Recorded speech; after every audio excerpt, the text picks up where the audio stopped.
आपातकाल होता है, जो संकट का समय होता है, वो लगाया कैसे जाता है? तो वो राष्ट्रपति के द्वारा घोषणा के माध्यम से लगाया जाता है। अगर देश में कोई बाहरी आक्रमण हुआ है, या देश का किसी के साथ युद्ध हो रहा है, या देश के अंदर सशस्त्र विद्रोह हो गया है, तो ऐसी स्थिति को संभालने के लिए जो है राष्ट्रपति जो है देश में इमरजेंसी घोषित करते हैं। इमरजेंसी इसलिए घोषित करते हैं कि उसके बाद जो है केंद्र सरकार के पास बहुत सारी शक्तियां आ जाती हैं जो सामान्य दिनों में नहीं होती हैं। तो केंद्र सरकार को शक्तिशाली बनाने के लिए, उस संकट की परिस्थितियों को बेहतर तरीके से निपटने के लिए इमरजेंसी का प्रोविजन जो है अपने संविधान में डाला गया है। तो ये इमरजेंसी लगाई कैसे जाती है? ये इमरजेंसी जो है राष्ट्रपति अपने ऑर्डर से, अपने डिक्लेरेशन से लगाते हैं। तो जब इमरजेंसी की राष्ट्रपति घोषणा कर देते हैं, उस इमरजेंसी को 1 महीने के अंदर, जो नेशनल इमरजेंसी है उसको 1 महीने के अंदर पार्लियामेंट से पास होना पड़ता है। अगर 1 महीने के अंदर पार्लियामेंट उसको पास नहीं करती है तो इमरजेंसी अपने आप खत्म हो जाएगी। अब पार्लियामेंट ने इमरजेंसी पास कर दिया, तो अगर पार्लियामेंट ने इमरजेंसी के प्रस्ताव को, इमरजेंसी की जो राष्ट्रपति ने डिक्लेरेशन किया है उसको पास कर दिया, तो इमरजेंसी 6 महीने तक जो है जारी रहेगी। अगर सरकार चाहती है कि हम उसको आगे और एक्सटेंड करें, इमरजेंसी को आगे और बढ़ाएं, तो इन्हीं 6 महीने में सरकार या हम कहें पार्लियामेंट फिर से उसको पास कर देगी, फिर से प्रस्ताव पारित हो जाएगा संसद में, तो अगला फिर 6 माह के लिए एक्सटेंड हो जाएगा। तो इस प्रकार से 6-6 माह की दर से इमरजेंसी इनडेफिनिट पीरियड, असीमित समय तक बनाए रखी जा सकती है। बस हर 6 महीने बाद संसद के द्वारा उसको पारित करना होगा, और वही विशेष बहुमत से, जब मैंने आपको बता दिया था। तो इमरजेंसी को जब राष्ट्रपति की घोषणा को पास कराया जाता है तब तो विशेष बहुमत चाहिए होता है। उसका जब उसकी कंटिन्यूएशन को, उसके जो बने रहने को बार बार हम एक्सटेंड करते हैं, वो भी विशेष बहुमत से ही जो है पारित किया जाता है। अब इसको वापस कैसे लिया जाएगा? राष्ट्रपति कभी भी इस बात का डिक्लेरेशन करेंगे, इस बात की घोषणा करेंगे कि अब आपातकाल जो है वापस लिया जाता है, तो उनके उद्घोषणा से आपातकाल वापस हो जाएगा। और देखने की बात यह है कि जब राष्ट्रपति ने कहा था कि इमरजेंसी लगाई जाती है, तो उनके उस डिक्लेरेशन को संसद के द्वारा विशेष बहुमत से, स्पेशल मेजॉरिटी से पास किया गया था। लेकिन जब राष्ट्रपति कहते हैं इमरजेंसी अब खत्म की जाती है, तो उनके इस घोषणा को संसद के द्वारा पास करने की कोई जरूरत नहीं। बस उन्होंने कहा कि इमरजेंसी खत्म की जाती है, इमरजेंसी खत्म हो जाती है। तो इमरजेंसी को लगाना कठिन बनाया गया है ताकि मनमाने तरीके से लोकतंत्र को तोड़ा ना जा सके, मनमाने तरीके से। क्योंकि जब इमरजेंसी लगती है तो नागरिकों के फंडामेंटल राइट्स, नागरिकों को जो मूल अधिकार दिए गए हैं उसको भी सस्पेंड किया जाता है। तो इमरजेंसी को लगाना कठिन बनाया गया है, मगर इमरजेंसी को हटाना आसान रखा गया है कि राष्ट्रपति एक घोषणा करेंगे कि इमरजेंसी हटाई जाती है, इमरजेंसी हट जाएगी, और राष्ट्रपति की उस डिक्लेरेशन को पार्लियामेंट के द्वारा अप्रूवल की भी जरूरत नहीं पड़ती। नहीं, अभी बताएंगे उसके बारे में, अभी पूरा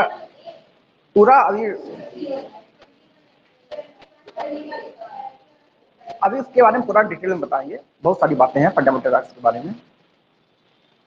इसके अलावा एक प्रोविजन और डाला गया है कि इमरजेंसी कैसे हटाई जा सकती है।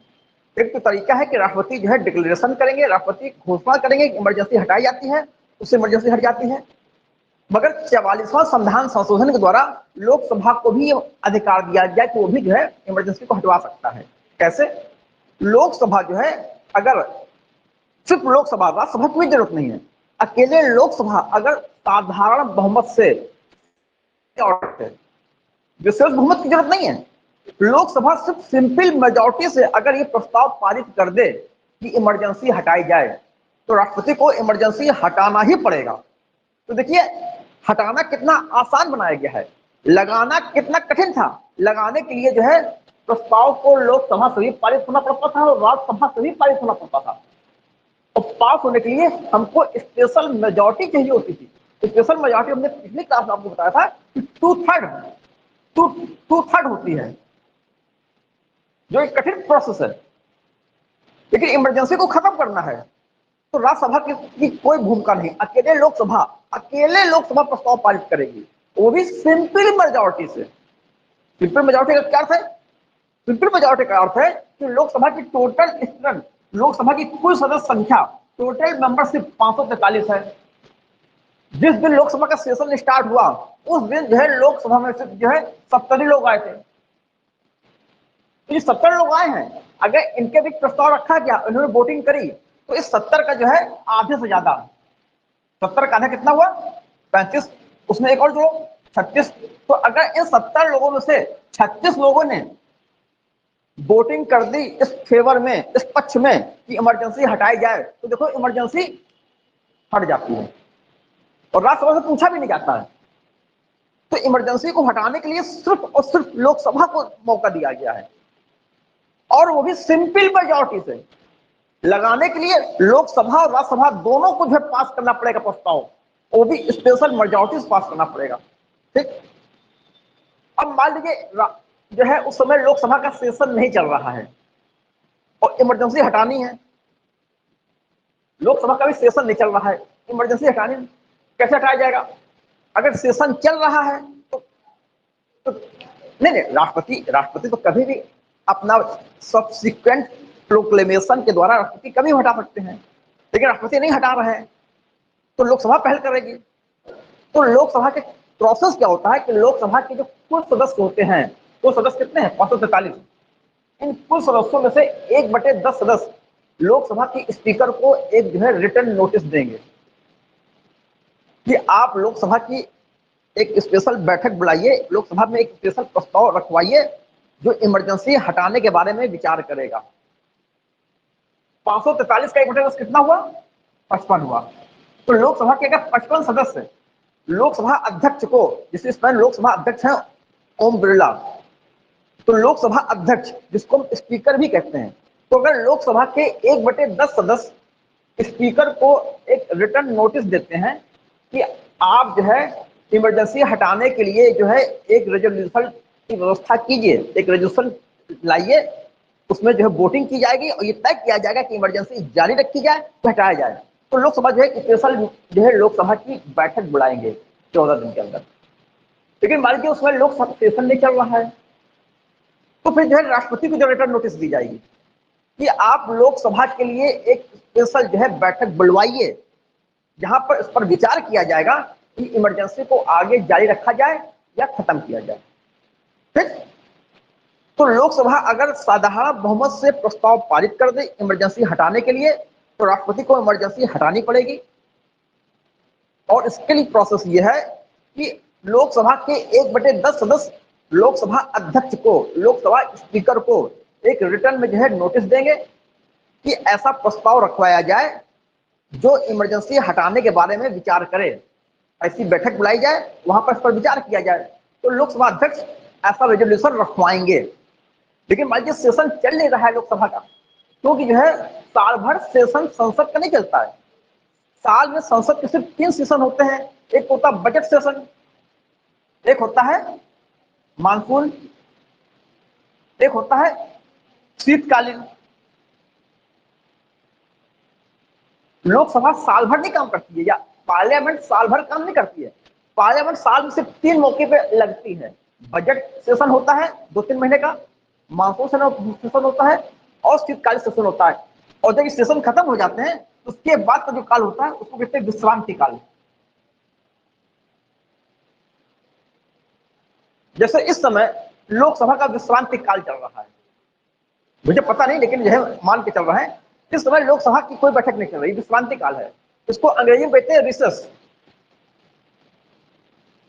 तो लोकसभा या पार्लियामेंट साल भर काम नहीं करती है।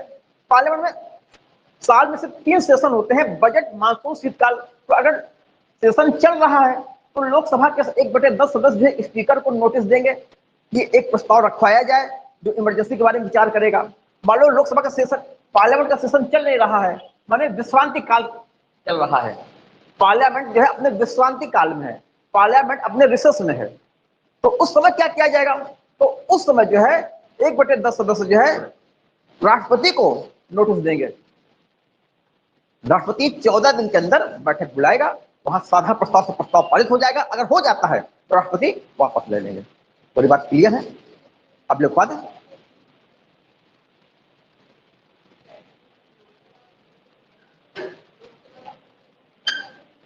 हाँ, क्योंकि लोकसभा को प्रस्ताव पारित करना है, राज्यसभा को प्रस्ताव नहीं पारित करना है। एक बार 8वीं पैरा पढ़ो, क्या था?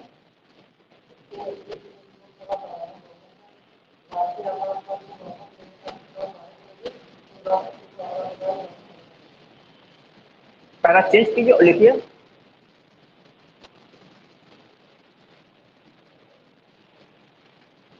if if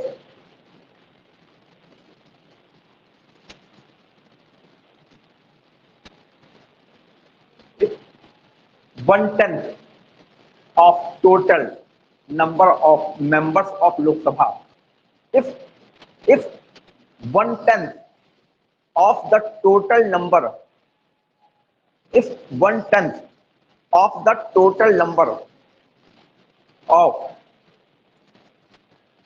1/10 of the total number of members of Lok Sabha, 1/10 of the total number of members of Lok Sabha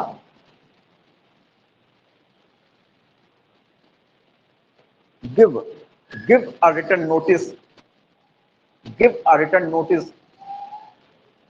to the speaker, give a written notice to the speaker of Lok Sabha, to the speaker of Lok Sabha, or to the president, or to the president if Lok Sabha is not in session, or to the president if Lok Sabha is not in session, or to the president if Lok Sabha is not in session.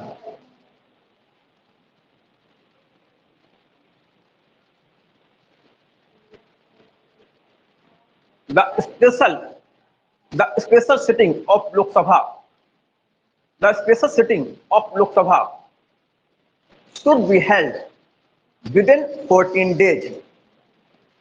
The special sitting of Lok Sabha, the special sitting of Lok Sabha should be held within 14 days, within 14 days for the purpose of, for the purpose of considering a resolution, for the purpose of considering a resolution,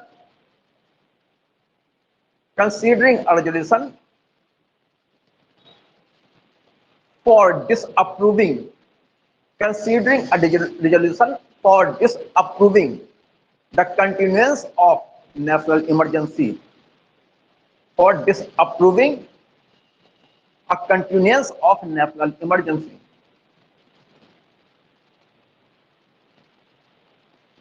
ठीक? अब देखो यहां पर अगर national emergency के resolution को लोकसभा साधारण बहुमत से पास कर देता है तो राष्ट्रपति must revoke the declaration of national emergency. वो हमने पहले लिखा दिया था, हिंदी में लिख लीजिए। यदि लोकसभा के 1/10 सदस्य, यदि लोकसभा की कुल सदस्य संख्या के, यदि लोकसभा की कुल सदस्य संख्या के 1/10 सदस्य, 1/10 सदस्य लोकसभा स्पीकर को लिखित नोटिस, लोकसभा स्पीकर को लिखित नोटिस देते हैं,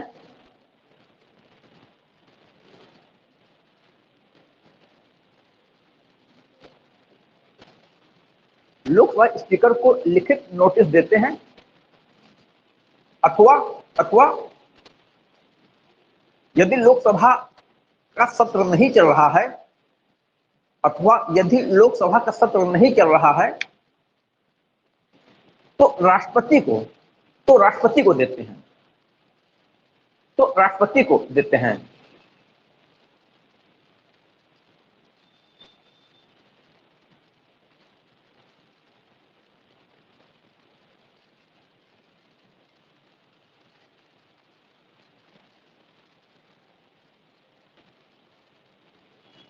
फिर फिर राष्ट्रपति, फिर राष्ट्रपति 14 दिनों के अंदर लोकसभा की विशेष बैठक, फिर राष्ट्रपति 14 दिनों के अंदर लोकसभा की विशेष बैठक, लोकसभा की विशेष बैठक आयोजित करेंगे।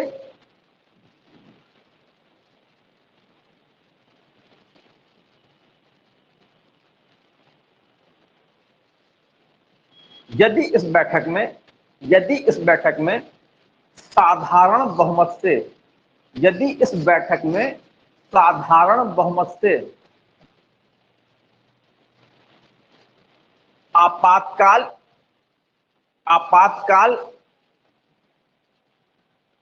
की वापसी का प्रस्ताव पारित हो जाता है, साधारण बहुमत से, सिंपल मेजॉरिटी, यदि इस बैठक में साधारण बहुमत से आपातकाल की वापसी का प्रस्ताव पारित हो जाता है, आपातकाल की वापसी का प्रस्ताव पारित हो जाता है, बहुमत से, साधारण बहुमत से आपातकाल की वापसी का प्रस्ताव पारित हो जाता है, आपातकाल की वापसी का प्रस्ताव पारित हो जाता है,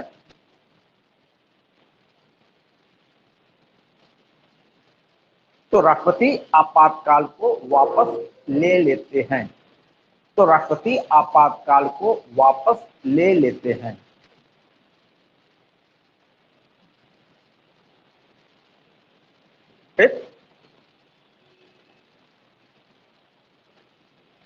देखिए, एक संविधान संशोधन हुआ था 38वां 38 कॉन्स्टिट्यूशनल अमेंडमेंट हुआ था।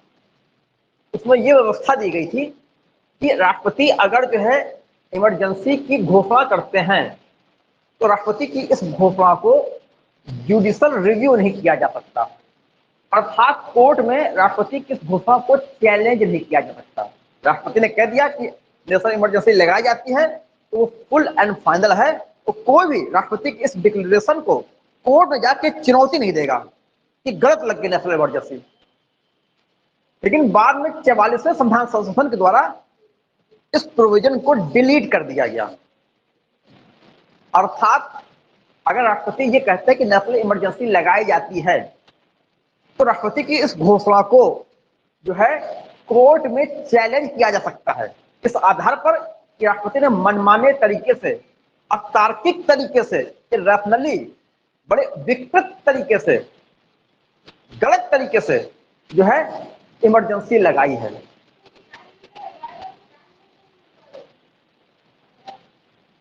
कार्रवाई किसी पर नहीं होती है, यहां कार्रवाई नहीं हो रही है, यहां पर बस इतना होगा कि उसको चैलेंज किया जाएगा और मालूम पाया जाता है कि हाँ गलत है तो नेशनल इमरजेंसी हटा दी जाएगी, और क्या, और कोई कार्रवाई थोड़ी होनी है।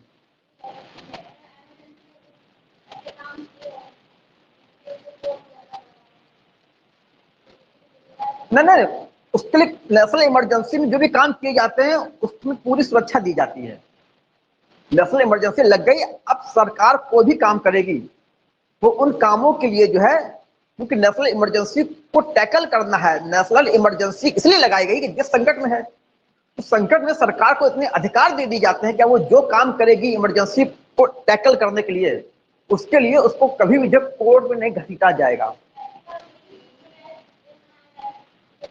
नहीं, उस समय सरकार जो है कुछ भी कर सकती है, क्योंकि संकट समय है। अगर समय हम आपके अधिकारों की बात करें तो देश संकट में है, देश की सुरक्षा व्यक्ति के अधिकार से ऊपर है, ठीक। आपकी सुरक्षा, आपकी स्वतंत्रता का सम्मान सामान्य दिनों में किया जाएगा। जब देश संकट में होगा तो देश बड़ा है, आप बड़े नहीं हैं, तो देश की रक्षा के लिए आपके अधिकारों को असुरक्षित किया जा सकता है, ठीक। जब देश है तभी हम लोग हैं, जब देश सुरक्षित है तभी हम सुरक्षित हैं। तो पहले देश की सुरक्षा, उसके बाद हमारी सुरक्षा, ठीक।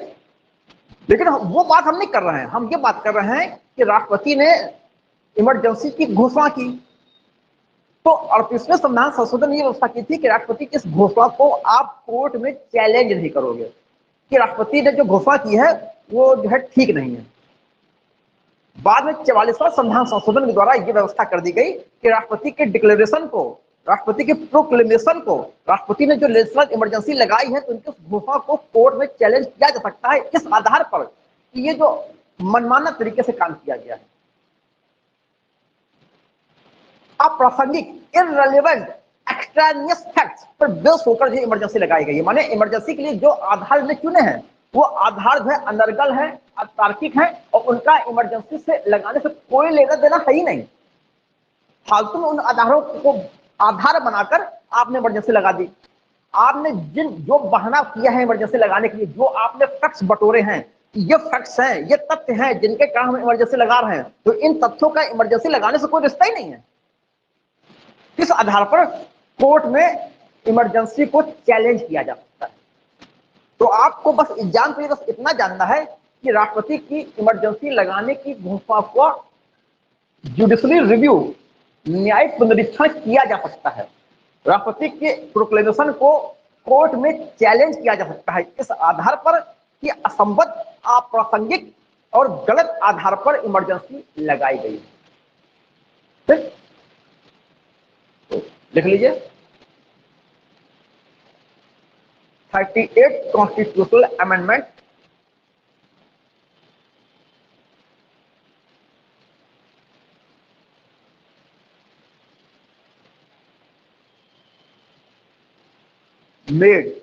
made the proclamation of emergency by president, made the proclamation of emergency by president, made the proclamation of emergency by president immune from judicial review, immune from judicial review। 38वां संविधान संशोधन, 38वां संविधान संशोधन राष्ट्रपति की आपातकाल की घोषणा को, आप नोट कीजिए कहां खो गए आप। 38वां संविधान संशोधन राष्ट्रपति की आपातकालीन उद्घोषणा को, राष्ट्रपति की आपातकाल उद्घोषणा को न्यायिक पुनरीक्षण से सुरक्षा प्रदान करता था, न्यायिक पुनरीक्षण से सुरक्षा प्रदान करता था। But 44th constitutional amendment 1978, but 44th constitutional amendment 1978 has repealed this provision,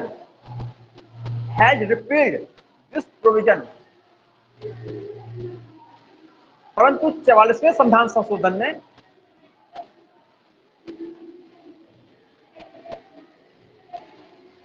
has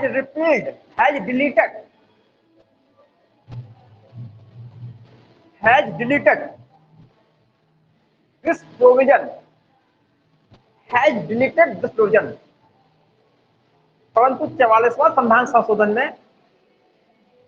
इस व्यवस्था को हटा दिया, परंतु 44वां संविधान संशोधन ने इस व्यवस्था को हटा दिया।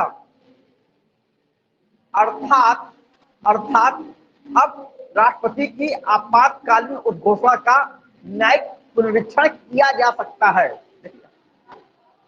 अर्थात अब राष्ट्रपति की आपातकालीन उद्घोषणा का, राष्ट्रपति की आपात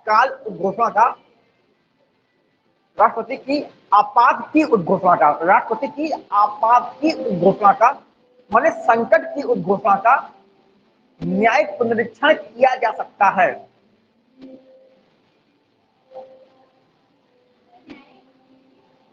पुनरीक्षण या समीक्षा,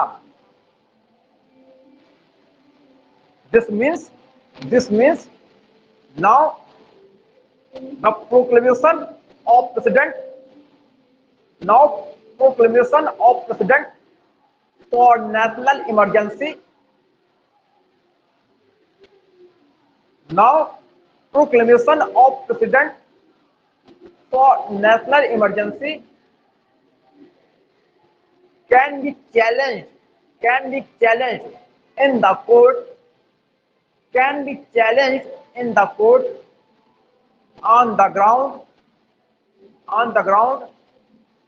of bona fide, on the ground of bona fide, on the ground of bona fide, or or that it is based on extraneous and irrelevant facts, or on the ground that it is based on extraneous and irrelevant facts. Extraneous माने असंबद्ध, जो facts हैं वो उससे mail नहीं खाते कि emergency लगाई जाए। On the ground of extraneous and irrelevant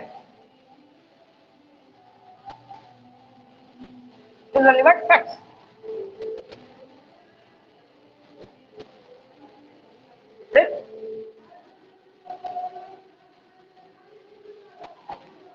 तो बस सार इतना है एग्जाम के लिए कि इमरजेंसी की राष्ट्रपति की घोषणा का न्यायिक पुनरीक्षण, न्यायिक समीक्षा, न्यायिक पुनर्विलोकन किया जा सकता है। लिखा तो दिया हिंदी में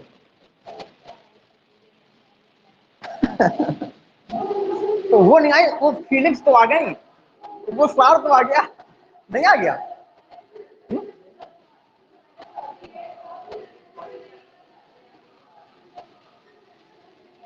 भाई देखिए, इस आधार पर कि दुर्भावना के आधार पर लगाया गया है, अप्रासंगिक असंबद्ध तथ्यों के आधार पर लगाया गया है,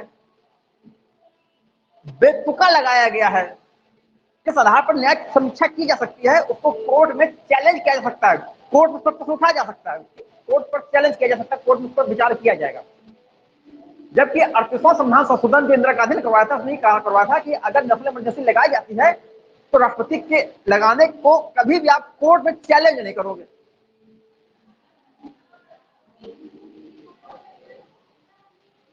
हाँ, 38वां संविधान संशोधन 75 में किया गया था और 42 जो है 76 में किया गया था। बाद में जब जनता पार्टी की सरकार आई, इंदिरा गांधी सरकार, इमरजेंसी के बाद इंदिरा गांधी सरकार गिर गई, जो नए चुनाव हुए उसमें जनता पार्टी की सरकार आई, मोरारजी देसाई उसके प्रधानमंत्री थे। तो तमाम चीजें जो इंदिरा गांधी ने मनमानी करके संविधान संशोधन किया था, उन तमाम चीजों को संशोधन किया गया है। ये जनता पार्टी की सरकार थी जिसने ये व्यवस्था की कि इमरजेंसी एक बार 6 महीने बढ़ाई जाएगी, नहीं तो इमरजेंसी एक बार लग जाती थी तो चलती रहती थी। नहीं, ये जनता पार्टी की सरकार थी जिसने सबकी व्यवस्था की कि इमरजेंसी की भी न्यायिक समीक्षा की जा सकती है। ये जनता पार्टी की सरकार थी इस प्रकार की व्यवस्था की कि इमरजेंसी लागू होने के बाद 1 महीने के अंदर, नहीं तो पहले क्या था 2 महीने का मौका होगा, 2 महीने में संसद उसको पास कर दे। ये मोरारजी देसाई की सरकार थी जिन्होंने संविधान संशोधन करके व्यवस्था की गई कि अगर इमरजेंसी की घोषणा की जाती है तो सिर्फ 1 महीने के अंदर उसको पारित किया जाएगा संसद के द्वारा। और ये जनता पार्टी की सरकार थी जिन्होंने यह व्यवस्था की कि इमरजेंसी को पास करने के लिए जो प्रस्ताव आएगा वो स्पेशल मेजॉरिटी का होगा, नहीं तो उसके पहले सिंपल मेजॉरिटी से पास होता था। ये जनता पार्टी की सरकार ने सेफगार्ड डाला संविधान में कि इमरजेंसी को सिर्फ राष्ट्रपति ही नहीं हटा सकता, बल्कि लोकसभा भी यदि चाहे तो अगर 1/10 मेंबर सिंपल मेजॉरिटी से प्रस्ताव पारित कर दें, राज्यसभा से प्रस्ताव पारित कराने की कोई जरूरत नहीं। तो अकेले लोकसभा ने प्रस्ताव पारित कर दिया है तो राष्ट्रपति को इमरजेंसी वापस लेनी पड़ेगी। इस प्रकार के तमाम सेफगार्ड्स डाले गए हैं संविधान में, कि तब डाले गए जब इंदिरा गांधी की सरकार गिर गई और जनता पार्टी की नई सरकार आई। जनता पार्टी की सरकार ने 44वां संविधान संशोधन किया और इस नेशनल इमरजेंसी के प्रोविजन में बहुत सारे संशोधन करवा दिए। इसीलिए आज नेशनल इमरजेंसी को लगाना कठिन है मगर हटाना आसान है। ठीक?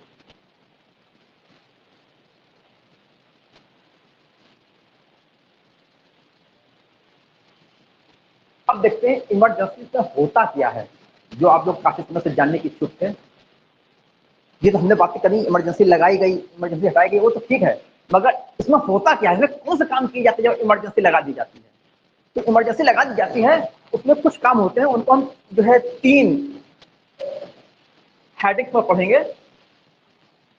एक तो जब इमरजेंसी लगाई जाती है तो केंद्र राज्य संबंधों पर क्या प्रभाव पड़ता है, सेंटर स्टेट रिस्पॉन्स में क्या प्रभाव पड़ता है। हमने आपको बताया था कि हमारे यहाँ फेडरल स्ट्रक्चर है। स्ट्रक्चर 2 प्रकार के होते हैं, एक फेडरल स्ट्रक्चर, एक यूनिटरी स्ट्रक्चर। शासन प्रणाली 2 प्रकार की होती है, एक होती है संघात्मक शासन व्यवस्था जिसको कहते हैं फेडरल शासन प्रणाली, दूसरी प्रकार की होती है जिसको हम कहते हैं एकात्मक शासन व्यवस्था, जिसको अंग्रेजी में कहते हैं यूनिटरी। ठीक, ऐसी शासन व्यवस्था जहां पर 2 सरकारें होती हैं, एक तो केंद्र सरकार होती है और एक राज्यों में सरकारें होती हैं, राज्यों की अपनी अपनी सरकारें होती हैं।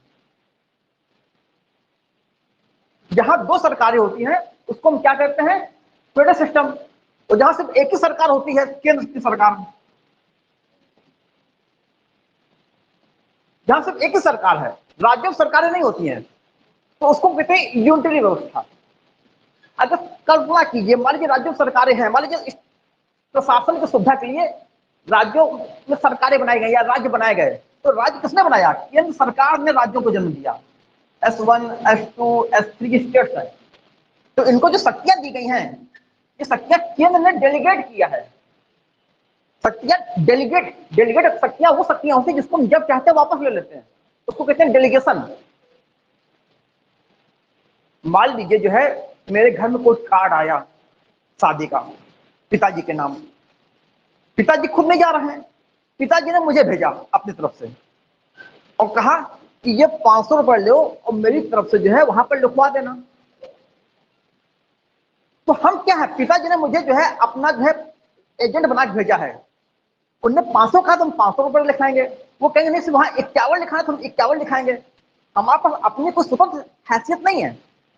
पिताजी का उनके साथ जैसा संबंध रखना है, जैसा व्यवहार है, उसने उन्हें हमको शक्ति दी कि तुमको मेरी तरफ से ये काम करना है। तो हम जो वहां काम कर रहे हैं, या वहां जाएगा कि मेरे पिताजी कर रहे हैं, ये डेलीगेशन है। और पिताजी जब कहेंगे हटो वापस आओ, नहीं देना व्यवहार, हम किसी और से भिजवाएंगे, तुम पर विश्वास नहीं करते, तुमको 500 रुपए दिया है, तुम 250 रुपए अपनी जेब में रख लोगे, वहां 250 लिखाओगे जाके, हम कुछ नहीं कर सकते। तो जो यूनिटरी सिस्टम होता है, वहां केंद्र सरकार ऑल पावरफुल होती है, वहां सिर्फ केंद्र सरकार ही छाई होती है, वहां राज्यों की हैसियत होती नहीं है।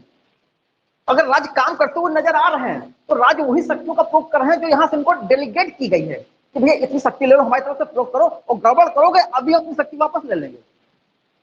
तो यहाँ राज्यों का अपना इंडिपेंडेंट जो है अस्तित्व, एग्जिस्टेंस नहीं होता।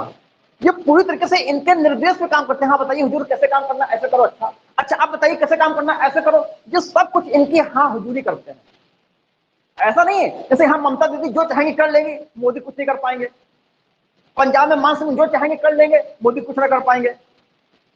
ठीक, तो यहाँ पर फेडरल स्ट्रक्चर है, यहाँ पर दोहरी सरकारें हैं। ये राज्य सरकारें इनसे डेलीगेटेड पावर का प्रयोग नहीं कर रही हैं, यहाँ से शक्तियां इनको डेलीगेट नहीं की गई हैं। इनके पास शक्तियां आई हैं संविधान के द्वारा, कॉन्स्टिट्यूशन के द्वारा। जिस संविधान ने इनको शक्ति दी है, उसी संविधान ने इनको शक्ति दी है। ये इनकी दया से नहीं जिंदा है। जब ऐसी व्यवस्था होती है इसको कहते हैं फेडरल स्ट्रक्चर। यहां पर इनकी अपनी सॉवरेन अथॉरिटी है, यहां पर इनके पास अपनी कोई सॉवरेन अथॉरिटी नहीं है, इनके पास अपना कोई स्वतंत्र अस्तित्व नहीं है। तो यूनिटरी इसलिए कहते हैं एकात्मक शासन, माने पूरे देश में एक शासन है, किसका, जो केंद्र सरकार बैठती है उसका शासन है। जिस सरकारें, राज्य की सरकारें तो इनकी एजेंट हैं, इनके इशारे पे काम कर रही हैं। लेकिन यहाँ पर सरकारें इनके इशारे पे काम नहीं करती, ये सरकारें अपना निर्णय स्वयं करती हैं। ये कैसा सिस्टम है, ये फेडरल स्ट्रक्चर है। तो फेडरल स्ट्रक्चर में केंद्र राज्य संबंध होते हैं, उसको डिफाइन किया जाता है संविधान में कि केंद्र की क्या शक्तियां होंगी और राज्यों की क्या शक्तियां होंगी। संविधान डिफाइन कर रहा है। केंद्र राज्यों को हस्तक्षेप नहीं कर सकते, केंद्र राज्यों के साथ मनमाना व्यवहार नहीं कर सकते। राज्य केंद्र के मामले में दखल नहीं देंगे और केंद्र राज्य के मामले में दखल नहीं देगा। इनके पास अपनी ऑटोनॉमी है, इनके पास अपनी सॉवरेनिटी है, कोई किसी को डिस्टर्ब नहीं करेगा। तो अगर ये इनके क्षेत्र में प्रवेश करते हैं तो ये जो है वायलेशन ऑफ द कॉन्स्टिट्यूशन कर रहे हैं। तो अगर ये इनको दखल देते हैं तो ये संविधान का उल्लंघन कर रहे हैं। जो फेडरल स्ट्रक्चर होता है वहां पर केंद्र और राज्यों के संबंधों को वेल डिफाइन किया जाता है संविधान के द्वारा। संविधान जो है अच्छे तरीके से बताता है कि केंद्र तुम्हारे पास क्या क्या शक्तियां होंगी, बस इन्हीं शक्तियों का प्रयोग करोगे। राज्य आपके पास क्या क्या शक्तियां होंगी, आप इन्हीं शक्तियों का प्रयोग करोगे। लेकिन यहां पर इसकी कोई जरूरत नहीं होती है। यहाँ केंद्र राज्य संबंधों की जरूरत नहीं है। यहाँ तो सब कुछ केंद्र ही केंद्र है। तुम ही माता, तुम ही पिता, तुम ही सब कुछ हो। ठीक। तो जब नेशनल इमरजेंसी लगती है तो उसका केंद्र राज्य संबंधों में क्या फर्क पड़ता है, हम ये देखेंगे। नेशनल इमरजेंसी में जो होता है केंद्र राज्य संबंध बदल जाते हैं और ये फेडरल स्ट्रक्चर इस प्रकार से फंक्शन करता है, इस प्रकार से काम करता है मानो देश में फेडरल स्ट्रक्चर ना होकर यूनिटरी स्ट्रक्चर काम कर रहा है। ये हो जाता है, माने राज्य सरकारें अब केंद्र के इशारे पे काम करेंगी। राज्य सरकारों को जो स्वायत्तता मिली थी, राज्य सरकार को जो स्वतंत्रता मिली थी, राज्य सरकार के पास जो अपनी सॉवरेन अथॉरिटी थी, वो सब सस्पेंड कर दी जाती है कि अब फेडरलिज्म की बात मत करना, अब नेशनल इमरजेंसी चल रही है, अब वैसे ही काम करोगे जैसे हम बताएंगे। सामान्य दिनों में इन नॉर्मल टाइम्स आपको संविधान ने जो ऑटोनॉमी दी है आप उसको एक्सरसाइज कीजिए, आप उसका प्रयोग कीजिए। लेकिन अब इस संकट का समय है, राष्ट्रपति ने संकट की घोषणा कर दी, पार्लियामेंट ने संकट को पास कर दिया, अब देश में इमरजेंसी का पीरियड चल रहा है। अब आप फेडरल स्ट्रक्चर वाला व्यवहार नहीं करेंगे, अब आप उस तरीके से व्यवहार करेंगे जिस प्रकार से केंद्र सरकार आपको निर्देश देगी कि आपको कैसे कानून बनाने हैं। उन मामलों में जहां कल तक आपको कानून बनाने की हैसियत थी, आज हम उन मामलों में हम कानून बनाएंगे। ये क्या है, ये तो यूनिटरी स्ट्रक्चर है। फेडरल स्ट्रक्चर में ये इनको विषय दे दिया जाता है, स्टेट लिस्ट में कानून खुद बनाते हैं। और जब यूनिटरी सिस्टम होगा तो वहां पर कोई स्टेट लिस्ट नहीं होती, इनके लिए कानून सब यही बनाते हैं। लेकिन जब देश में नेशनल इमरजेंसी चलेगी तो उत्तर प्रदेश की योगी सरकार क्या कानून बनाएगी या कैसा कानून बनाएगी, ये सब जो है ऊपर से तय किया जाएगा। उत्तर प्रदेश की योगी सरकार किस प्रकार से यहां शासन करेगी, ये ऊपर से तय किया जाएगा। उत्तर प्रदेश की योगी सरकार स्वतंत्र होकर शासन नहीं कर सकती, ममता दीदी स्वतंत्र होकर बंगाल का शासन नहीं कर सकती, भगवत मान स्वतंत्र होकर पंजाब का शासन नहीं कर सकते। वैसे ही शासन करना पड़ेगा, वैसे काम करने पड़ेंगे जैसे ऊपर से आपको डायरेक्शन दिए जाएंगे। क्यों भाई आप कौन डायरेक्शन दे रहे हो, हमारा तो फेडरल स्ट्रक्चर है। अरे गया फेडरल स्ट्रक्चर, इमरजेंसी चल रहा है। Without formal amendment of the constitution we are governed in unitary system. ये फर्क पड़ता है जब देश में नेशनल इमरजेंसी घोषित की जाती है तो ये जो केंद्र राज्य संबंध है इनमें जबरदस्त बदलाव आ जाता है। सामान्य दिनों में ये संघीय व्यवस्था से संचालित होते हैं और नेशनल इमरजेंसी में जिस प्रकार से व्यवहार करते हैं मानो देश में संघीय शासन नहीं है। हम दूसरे तरीके से कहें, हमारा फेडरल स्ट्रक्चर सस्पेंड कर दिया जाता है। देश में शासन की जो संघीय व्यवस्था है उसको हम स्थगित कर देते हैं और पूरा देश इस प्रकार से काम करता है मानो हम एक यूनिटरी सिस्टम में काम कर रहे हैं, एकात्मक प्रणाली में काम कर रहे हैं। अर्थात केंद्र सरकार सर्वशक्तिमान हो जाएगी। क्यों, संकट से निपटना है तो हमको देखना होगा कि केंद्र राज्य संबंधों में क्या फर्क पड़ता है। फिर हमको देखना होगा कि जो है जो टेन्योर है, लाइफ है लोकसभा की विधानसभा की, उस पर क्या फर्क पड़ता है। हम देखेंगे केंद्र राज्य के वित्तीय संबंध फाइनेंशियल जो है रिश्ते हैं उस पर क्या फर्क पड़ेगा, केंद्र राज्य के विधायी रिश्तों में लेजिस्लेटिव रिलेशन में क्या फर्क पड़ेगा, केंद्र राज्य के एग्जीक्यूटिव रिलेशन में प्रशासनिक संबंधों में क्या फर्क पड़ेगा, हम ये देखेंगे। हम देखेंगे कि जो है लोकसभा और विधानसभा के कार्यकाल पर क्या फर्क पड़ेगा। हम ये देखेंगे कि इसका जो है नागरिकों पर क्या फर्क पड़ेगा। हमारे आप पर भी फर्क पड़ता है जब देश में संकट काल आता है, हमारे आपके मूल अधिकारों पर फर्क पड़ता है। तो हमारे मूल अधिकारों में समान दिनों में हम जो अधिकारों का प्रयोग करते हैं इमरजेंसी के दरमियान हम उन अधिकारों को कितना प्रयोग कर पाएंगे, कैसे कर पाएंगे, इन चीजों को देखेंगे। तो ये चीजें कि आखिर होता क्या है, नेशनल इमरजेंसी की बातें हो रही है, क्या होता है अब उसको देखेंगे। ठीक, तो ये भूमिका समझ में आ गई, काफी कुछ तस्वीर दिमाग में आ गई होगी ना कि हम किस दिशा में आगे जा रहे हैं। तो अब लिख लीजिए। हाँ कुछ पूछना है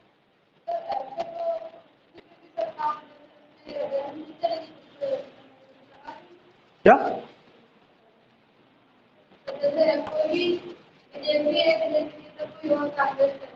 कहाँ पे,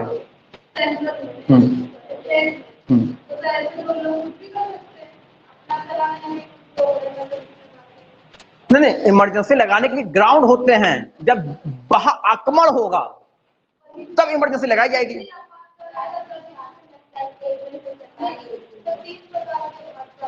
हाँ, तो अभी तो हम लोग सिर्फ नेशनल इमरजेंसी की बात कर रहे हैं। अभी हमने शेष 2 प्रकार के आपातकाल की चर्चा नहीं की है। अभी हम लोग सिर्फ राष्ट्रीय आपातकाल की बात कर रहे हैं। हाँ, जब देश में आक्रमण होगा या भारत युद्ध करेगा या देश के अंदर सशस्त्र विद्रोह होगा, वो ग्राउंड है, तब नेशनल इमरजेंसी लगाई जाती है।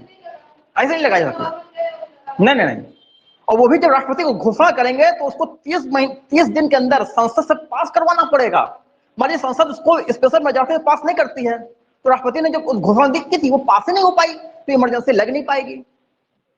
और लग भी गई तो सिर्फ 6 महीने ही काम करेगी, 6 महीने के बाद फिर से आप पास कराओ। ठीक, इस प्रकार से कुछ भी हो जाएगा, मनमानेपन से व्यवहार नहीं किया जा सकता। इतना सब सेफ गार्ड्स, इतनी सुरक्षाएं संविधान में 44वां संविधान संशोधन के द्वारा डाल दी गई हैं।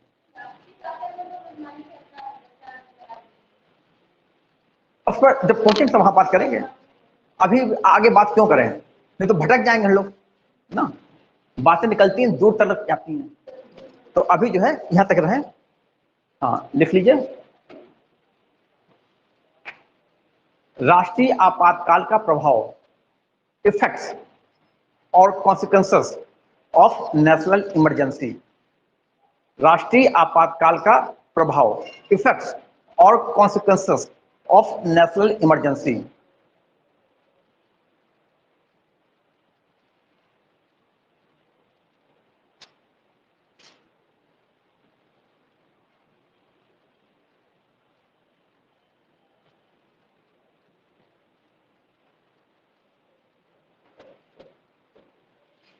Effects of national emergency can be grouped into 3 categories. Effects of national emergency can be grouped into 3 categories. राष्ट्रीय आपातकाल को निम्नलिखित तीन वर्गों में, राष्ट्रीय आपातकाल के प्रभाव को निम्नलिखित 3 वर्गों में बांट सकते हैं। राष्ट्रीय आपातकाल के प्रभावों को निम्नलिखित 3 वर्गों में बांट सकते हैं। पहला वर्ग है केंद्र राज्य संबंधों पर असर। फर्स्ट है केंद्र राज्य संबंधों पर असर,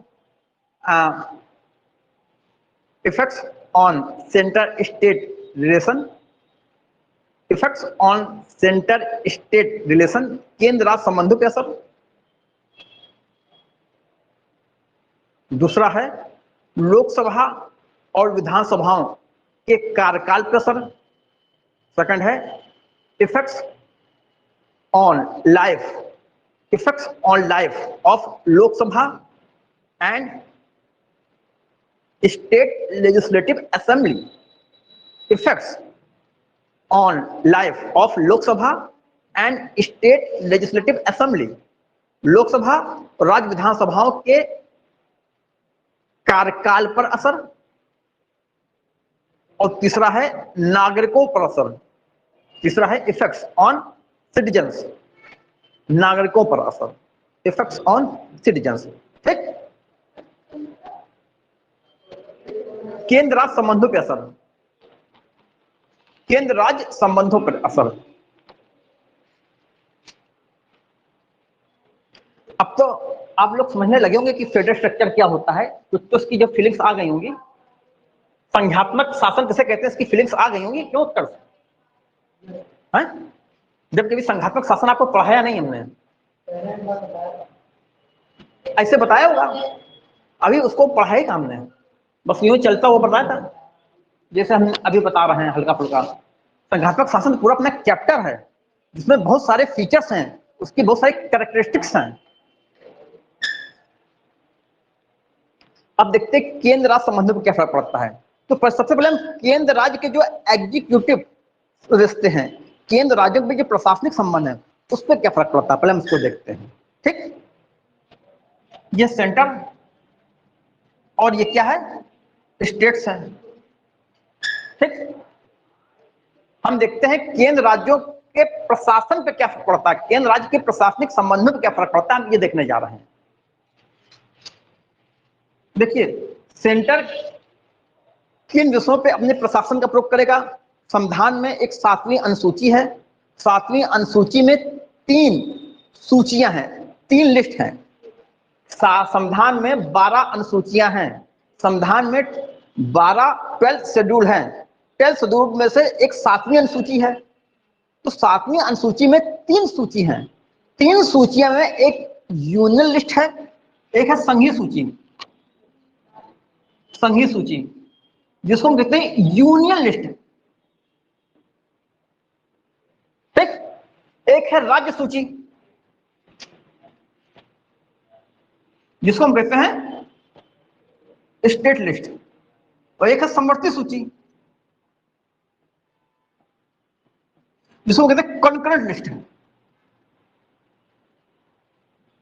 यहां पर जो विषय दिए गए हैं उस पर कानून बनाने का अधिकार केंद्र सरकार की संसद को है, और उस पर प्रशासन करने का अधिकार, उसमें अपने एग्जीक्यूटिव अथॉरिटी को एक्सरसाइज करने का अधिकार जो है केंद्र सरकार को है। यहां पर जो सब्जेक्ट दिए गए, यहां जो विषय दिए गए हैं, इस पर अधिकार राज्यों को है। यहां पर कानून बनाएंगी राज्य सरकारें, यहां पर प्रशासन करेंगी राज्य सरकारें। जैसे डिफेंस, डिफेंस जो है ये यूनियन लिस्ट का विषय है। देश की प्रतिरक्षा, देश की सेना, देश का रेलवे, देश की करेंसी, देश के बैंक, देश के बीमा कंपनियां, ये सब चीजें जो है केंद्र सरकार के अधिकार में आते हैं, और इनके बारे में कोई कानून बनाया जाएगा केंद्र की संसद के द्वारा, पार्लियामेंट के द्वारा। उस पर प्रशासन की दायित्व केंद्र सरकार का है। इसी प्रकार से राज्य के अपने विषय हैं। राज्य में पुलिस है, जेल है, स्वास्थ्य सुविधाएं हैं, लॉ एंड ऑर्डर है। ये चीजें जो है राज्य सरकार को दी गई हैं। इस पर कानून बनाने का अधिकार राज्य सरकारों का है। इस पर केंद्र सरकार कानून नहीं बनाएगी इन मामलों में, तो ये विषय राज्य को दिए गए हैं। उस पर प्रशासन करने का अधिकार राज्य सरकार का है। आप हमारे मामले में दखल मत दीजिएगा, आप हमारे मामले में दखल न दीजिएगा। यहां पर कुछ ऐसे विषय रखे गए हैं जो केंद्र और राज्य दोनों के लिए बराबर के महत्व के हैं। तो इन विषयों पर केंद्र सरकार भी कानून बनाती है, राज्य सरकारें भी कानून बनाती हैं। जैसे शिक्षा, एजुकेशन, एजुकेशन को लेकर राज्य सरकारें भी अपना कानून बना सकती हैं और केंद्र सरकार भी अपना कानून बना सकती है, ठीक। संघीय व्यवस्था होने के बाद भी कुछ मामलों में केंद्र से राज्यों को सामान्य दिनों में भी निर्देश दिए जाते हैं। जैसे रेलवे है, रेलवे राज्य सूची का विषय है। रेलवे जो है सेंट्रल गवर्नमेंट के पास है, लेकिन ये रेलवे गुजर कहां से रहा है, राज्यों से गुजर रहा है ना। तो यहां से एग्जीक्यूटिव निर्देश राज्यों को दिए जा सकते हैं, सेंटर से राज्यों को कार्यपालिका निर्देश दिए जा सकते हैं। यहां से इनको जो है एग्जीक्यूटिव डायरेक्शंस इशू किए जा सकते हैं कि देखिए आपके राज्य से हमारी रेल गुजर रही है, वहां पर जो है आपके राज्य से जब रेल गुजरती है तो वहां अक्सर रेल की डकैतियां होती हैं, नक्सली हमला कर देते हैं, तो उस रेलवे की सुरक्षा आप करेंगे। इस प्रकार से यहां से राज्यों को निर्देश दिए जाते हैं, ठीक। या जो हाईवे है, कोई नहर है जो कई राज्यों से गुजर रही है, कोई नदी है जो महत्वपूर्ण है, उसको सरकार ने राष्ट्रीय महत्व का नदी घोषित कर दिया, तो ऐसे कोई हाईवे को, कोई नहर को, कोई रिवर को जिसको नेशनल इंपॉर्टेंस का केंद्र सरकार ने घोषित कर दिया, तो उसका पूरा कंट्रोल फिर केंद्र सरकार को पड़ा जाता है। और वो नदी गुजर कहां से रही है, राज्यों से होकर जा रही है। उस नदी की सुरक्षा के लिए, उस नदी की सफाई के लिए, उस नदी के बारे में तमाम प्रकार की, या उस हाईवे के लिए यहां से जो है राज्यों को निर्देश दिए जाते हैं सामान्य दिनों में भी, ठीक। या कोई कम्युनिकेशन है जिसको सरकार कहती है इस कम्युनिकेशन का जो है नेशनल इंपॉर्टेंस है, राष्ट्रीय महत्व है, या इसका जो मिलिट्री इंपॉर्टेंस है, उस कम्युनिकेशन के लिए जो है राज्यों को निर्देश दिए जाएंगे कि इस कम्युनिकेशन को आप मेंटेन कीजिए, इसको बना रखिए, इसमें कोई डिस्टर्बेंस क्रिएट नहीं होना चाहिए। तो सामान्य दिनों में भी जो है कुछ मामलों में केंद्र से राज्यों को निर्देश दिए जाते हैं, लेकिन जिसमें नेशनल इमरजेंसी लग जाती है उस समय हर मामले में केंद्र से राज्यों को निर्देश दिया जा सकता है। उन मामलों में भी जो अब तक राज्य का अपना विषय था, जहां यहां से निर्देश नहीं आते थे, क्योंकि इनकी अपनी सॉवरेन अथॉरिटी है, इनकी अपनी स्वायत्तता है। लेकिन जब इमरजेंसी लग जाती है तो हर मामले में जो है राज्यों को निर्देश दिया जाता है। और राज्य को उस प्रकार से काम करना पड़ता है। अर्थात इस प्रकार से व्यवहार होता है मानो हम एक यूनिटरी सिस्टम में काम कर रहे हैं। जैसे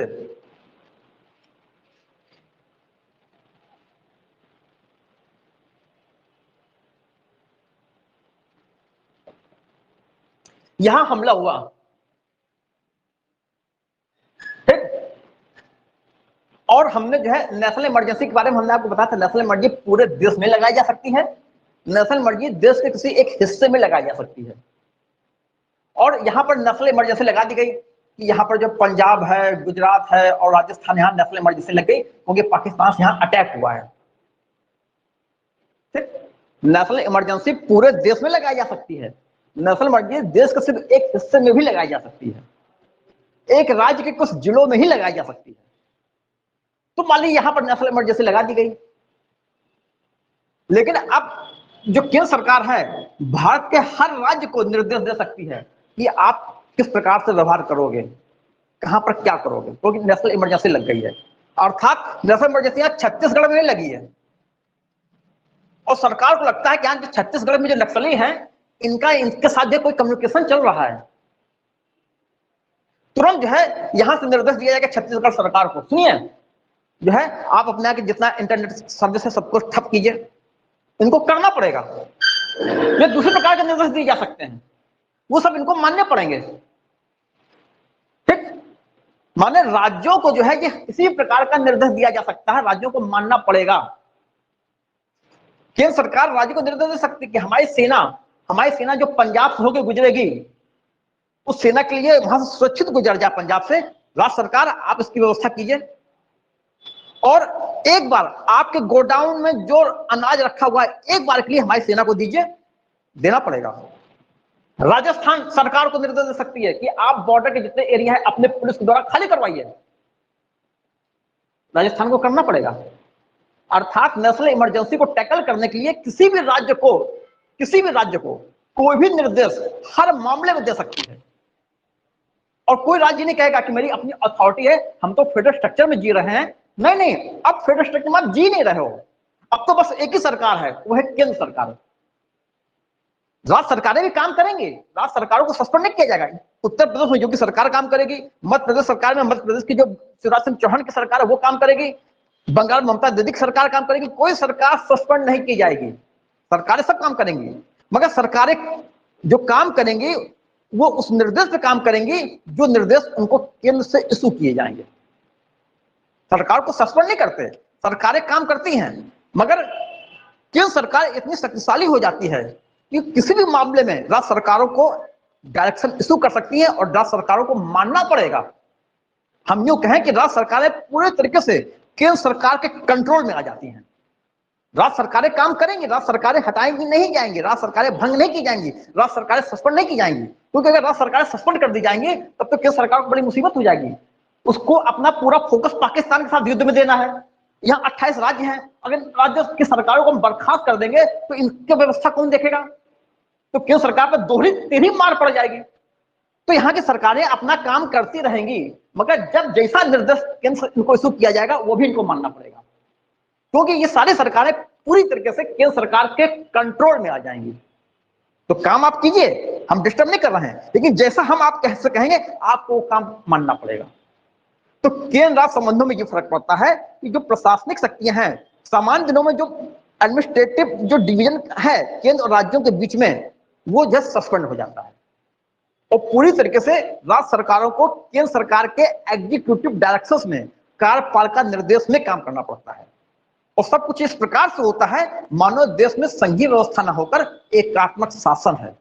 और ठीक भी है, संकट समय जब हम एक सरकार होगी, एक राष्ट्र होंगे, तभी हम जो है उसका मुकाबला कर पाएंगे।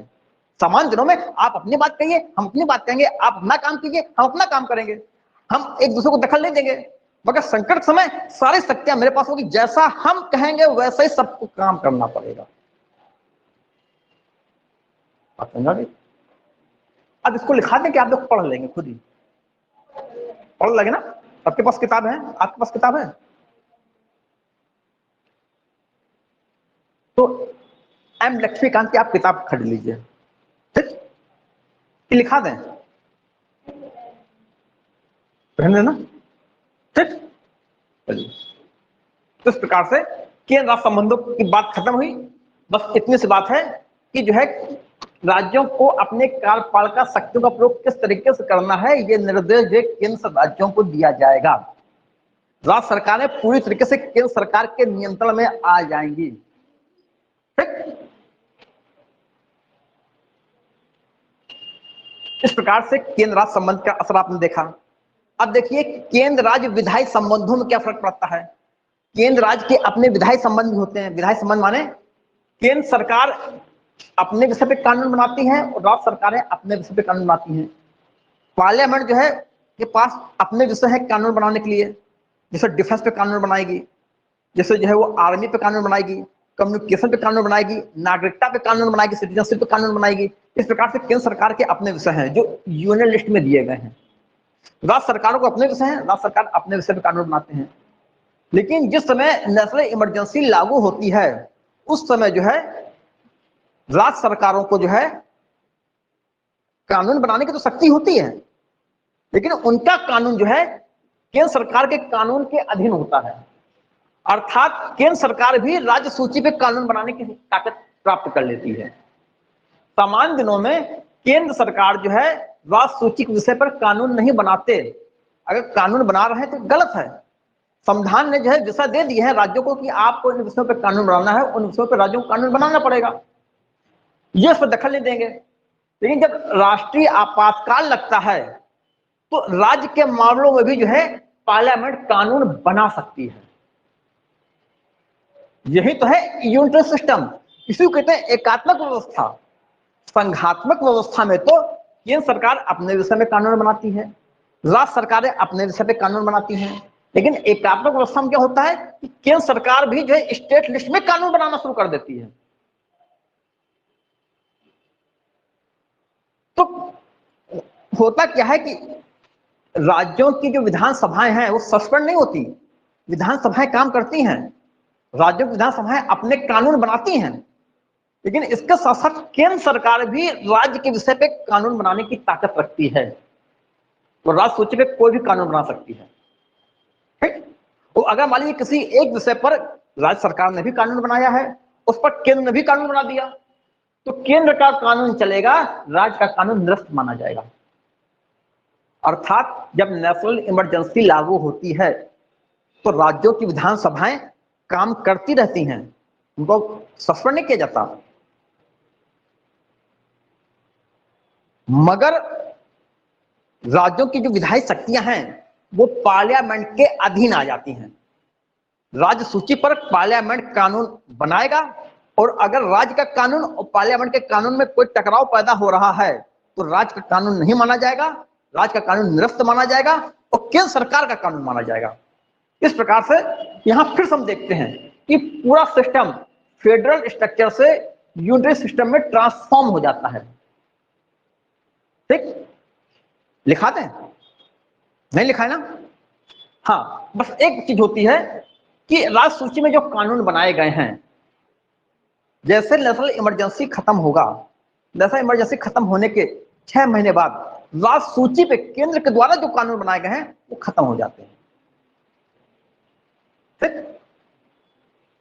नेशनल इमरजेंसी में राज्य सूची में जो जो कानून बनाए गए हैं, जैसे नेशनल इमरजेंसी खत्म की जाएगी, खत्म होने के 6 महीने बाद राज्य सूची में जो कानून बनाए गए थे केंद्र के द्वारा, पार्लियामेंट के द्वारा, वो अपने आप खत्म हो जाते हैं, चलेगा। 6 महीने तक केंद्र का कानून चलता रहेगा। जैसे मान लीजिए स्वास्थ्य को लेकर कोई कानून बनाया गया, स्वास्थ्य विषय है राज्य सूची का, सेंटर को अधिकार नहीं, मगर क्योंकि नेशनल इमरजेंसी है इसलिए जो है राज्य सूची पर जो है कानून बना दिया गया, नेशनल इमरजेंसी खत्म हो गई। तो जो राज्य सूची पे पार्लियामेंट ने कानून बनाया था वो कानून चलता रहेगा, मगर 6 महीने तक। 6 महीने बाद जो है पार्लियामेंट का कानून जो राज्य सूची में बनाया गया था अपने आप समाप्त हो जाता है। ये बात समझ आई? देखिए जो बात हमने बताई है, जब तक इसको आप लोग, क्योंकि हमने लिखाया तो नहीं है, तो आप लोगों को किताब देखनी पड़ेगी।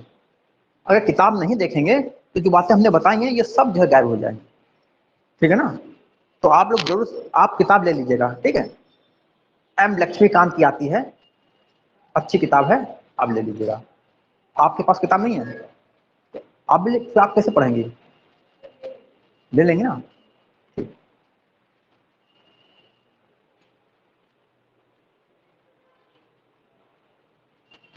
इस प्रकार से देखिए आपने समझा कि नेशनल इमरजेंसी का जो है कार्यपालिका पर क्या प्रभाव पड़ता है। माने कार्यपालिका का अर्थ है सरकारें। तो उत्तर प्रदेश में मोदी सरकार, मध्य प्रदेश में शिवराज सिंह चौहान की सरकार, बंगाल में ममता दीदी की सरकार, पंजाब में भगवत मान की सरकार। माने कार्यपालिका पे क्या प्रभाव पड़ता है नेशनल इमरजेंसी का, आपने देख लिया।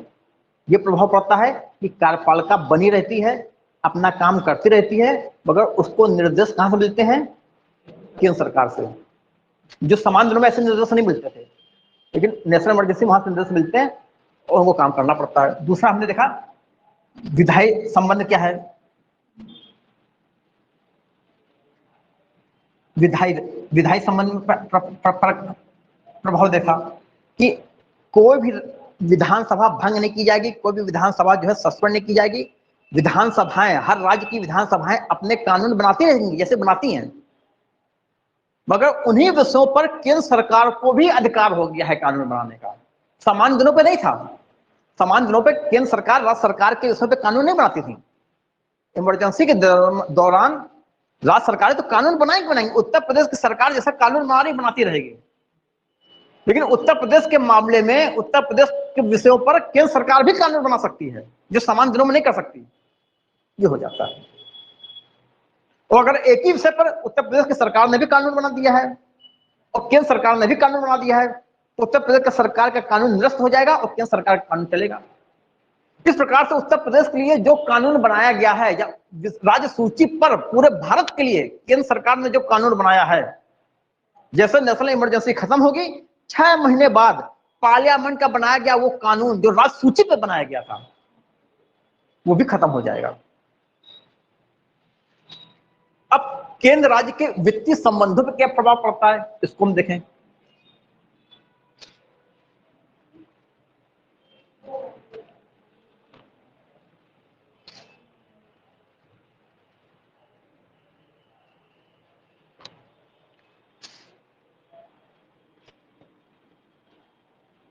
वित्तीय संबंध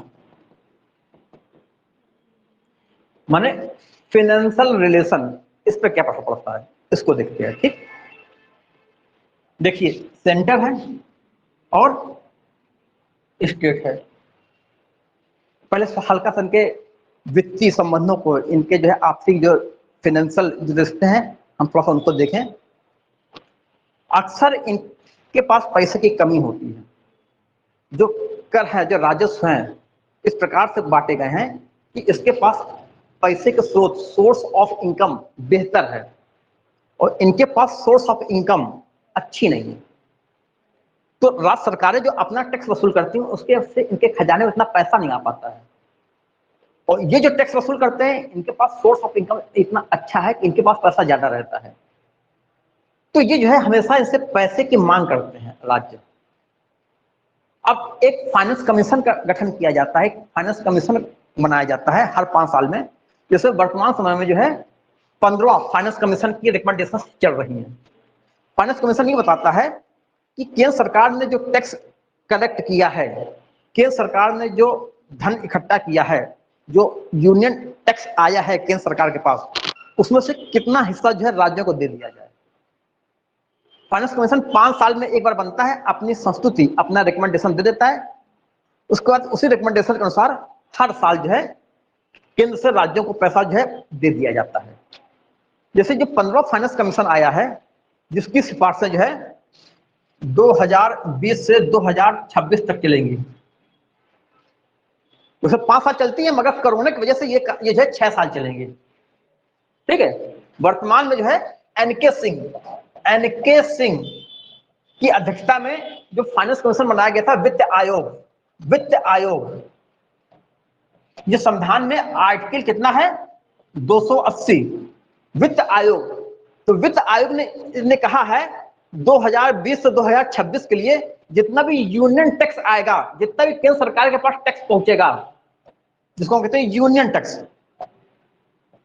जो केंद्र सरकार के पास टैक्स से पैसा आएगा, उस टैक्स का जो है अगर उसके पास 100 रुपए आता है तो 100 रुपए में से 41 रुपया जो है राज्यों के बीच दिया जाएगा। अब पूरे 5 साल तक हर साल जितना यूनियन टैक्स इकट्ठा होगा केंद्र सरकार के पास, उसमें से 41%, अगर 100 रुपए आता है हर साल, तो हर साल 41 रुपए जो है इनके बीच बांट दिया जाएगा। इसके अलावा जो है बहुत सारे राज्य घाटे में चलते हैं, तो उस घाटे को पूरा करने के लिए यहां से अनुदान, ग्रांट ट्रांसफर की जाती है। इस प्रकार से राज्यों को केंद्र से पैसा ट्रांसफर किया जाता है। राज्यों के पास अपने टैक्स के सोर्स हैं, राज्यों ने अपने टैक्स वसूले, वो इनके खजाने में रखे गए। केंद्र सरकार के अपने टैक्स के सोर्स हैं, केंद्र सरकार ने अपने टैक्स वसूले, अपने खजाने में रखे। तो केंद्र सरकार ने जो अपने पास खजाने में टैक्स रखा है, उस टैक्स में से जो है 41% जो है राज्यों को ट्रांसफर करना पड़ता है, बाकी अपने पास रखेगा। इसके अलावा कुछ राज्य जो घाटे में चल रहे हैं, उनके घाटे को पूरा करने के लिए केंद्र से राज्यों को अनुदान दिए जाएंगे। इस प्रकार से केंद्र से राज्यों को फंड का, फाइनेंस का ट्रांसफर किया जाता है। ये केंद्र राज्य वित्तीय संबंध कहलाते हैं। नहीं, हाँ, नहीं तो ये कोई बच्चों का खेल थोड़ी, पुलिस की पूरी इंक्वायरी, पूरी उसका पूरा फॉर्मूला होता है कि जो अनुदान दिया जाएगा कैसे दिया जाएगा। जैसे हमने कहा 41%, अब इन राज्यों के बीच बटेगा, तो किसी को इसमें जो 3% मिलेगा, किसी को 10% मिलेगा, किसी को 5% मिलेगा, ठीक है ना। तो उसका अपना फार्मूला होता है, इसको कितना दिया जाएगा। वहां की पॉपुलेशन देखेंगे कितनी है, वहां पर वन देखेंगे कितना है, उनकी परफॉर्मेंस देखेंगे कैसा काम कर रहे हैं, उसके अनुसार उनको रिवॉर्ड किया जाता है। यहां से 100 रुपए में से 41 रुपए राज्यों को दिया गया। अब ये 41 रुपए हर एक को समान थोड़ी दे दिया जाएगा। उत्तर प्रदेश का खर्चा ज्यादा है और नॉर्थ ईस्ट में एक कोई छोटा सा राज्य है त्रिपुरा, उसका खर्चा कम है, तो उत्तर प्रदेश को ज्यादा पैसा दिया जाएगा, त्रिपुरा को कम पैसा दिया जाएगा। तो यहाँ से 100 रुपए से जो 41 रुपए जो राज्यों को दिए जा रहे हैं, वो हर राज्य को बराबर थोड़ी दिए जाएंगे। किसी को 2 रुपया दिया जाएगा, किसी को 5 रुपया दिया जाएगा, किसी को सिर्फ 98-54 दी जाएगी। तो उसका पूरा फॉर्मूला होता है, वो आपको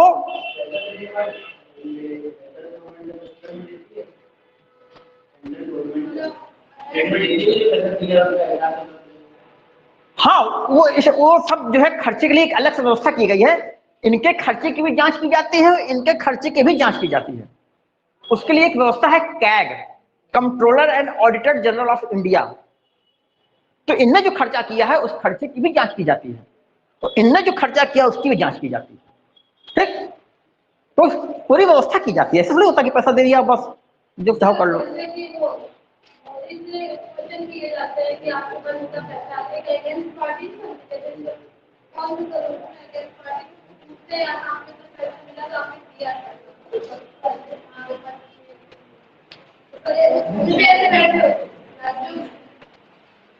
हाँ, राज्यों की में सरकारें हैं, कोई योगी सरकार, तो योगी सरकार में जो विपक्ष है वो उनसे पूछेगा कि आपने कितना विकास कराया, कितना कल्याण किया, वैसे पूछेगा। हाँ, वही मॉडल हर राज्यों में भी है, वही मॉडल हर राज्य में भी है। हाँ।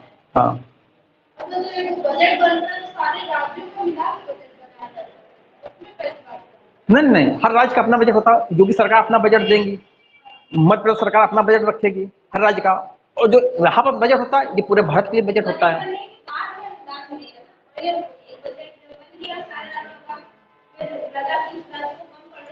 वो बजट में ही ट्रांसफर किया जाता है, बजट में ही व्यवस्था होती है कि इतना हम जो है वित्त आयोग की सिफारिश पे इतना धन हम दे रहे हैं, वित्त आयोग की सिफारिश पे इतना अनुदान देना है। बजट के साथ ही सब काम होता है। जो बजट होता है, बजट उसी वित्त आयोग के रिकमेंडेशन के अनुसार ही बजट पे काम किया जाता है। हाँ, बताइए क्या?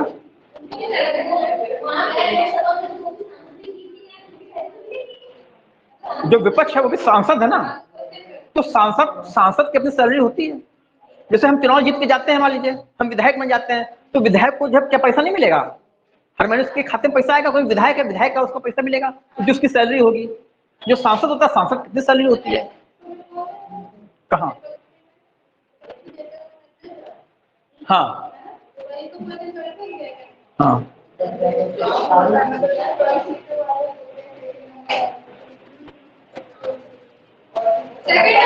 तो ये केंद्र राज्य संबंध आपको समझ में आ गया, वित्तीय संबंध। अब नेशनल इमरजेंसी लग गई, तो नेशनल इमरजेंसी लगने के बाद प्रेसिडेंट ये व्यवस्था कर सकते हैं कि देखिए, हम नॉर्मल दिनों में वित्त आयोग की सिफारिश के अनुसार हम आपको 41% पैसा भिजवा रहे थे। हमारे पास टैक्स में 100 रुपए आ रहा था, 100 रुपए में से 41 रुपए हम आपको दे रहे थे। अब राष्ट्रीय संकट का घोषणा की जा चुकी है, हम आपको 41 रुपए नहीं भिजवाएंगे, हम यहां से आप सिर्फ जो है 25% ही भिजवाएंगे। जो मेरे पास 100 रुपए आ रहा था, हम 25% आपको देंगे, बाकी सब अपने पास रखेंगे। क्यों? अरे हमें जरूरत है, देश संकट है, हमें सेना के लिए सामान चाहिए, गोला चाहिए, बारूद चाहिए, हम आपको कहां भेजें पैसा? हम अभी नहीं भेजेंगे। ठीक, यहां तक कर सकते हैं, हम आपको कुछ भी नहीं भेजेंगे। भूल जाओ जो 40 रुपया भेजते थे हम आपको, जितना पैसा आ रहा है यूनिट टैक्स का, सब हम अपने पास रखेंगे। क्योंकि हमको मिसाइल मंगानी है, हमें तोपे मंगानी है, हमें कॉफिन मंगाने हैं, हमें जीपें मंगानी है, हमें वो कपड़े मंगाने हैं जो वहां लद्दाख उनके काम आएंगे। और इतना पैसा कहां से लाएंगे? हम आपको पैसा कहां से भेजें? हम नहीं भेजते। इस प्रकार से वित्तीय संबंधों में फर्क पड़ जाता है। यहां से जो पैसा यहां मिलता है, जो सामान जो मिलता है वित्त आयोग की संस्तुति पर या अन्य तरीके से, उस भेजे गए पैसे को या तो हम कम कर सकते हैं, 41 को घटा के 20 कर सकते हैं, 25 कर सकते हैं, या पूरा पूरा हम कैंसिल कर सकते हैं, कोई पैसा नहीं भेजा जाएगा। ठीक, ये असर पड़ता है केंद्र राज्य संबंधों पर। और जैसे नेशनल इमरजेंसी खत्म हो जाती है, तो उसके बाद जो चेंज किया गया था, ये भी जो है खत्म हो जाता है। ठीक, एक रफ आइडिया दे दिया हमने। तो अब इस चीज को आप लोग पढ़ लेंगे ना, बात पूरी समझ में आ गई? तो अब ये बात समझ आ गई कि नेशनल इमरजेंसी क्या है, क्या है, क्या है, बात समझ में आ गई? आगे बढ़े आज, इतना ही।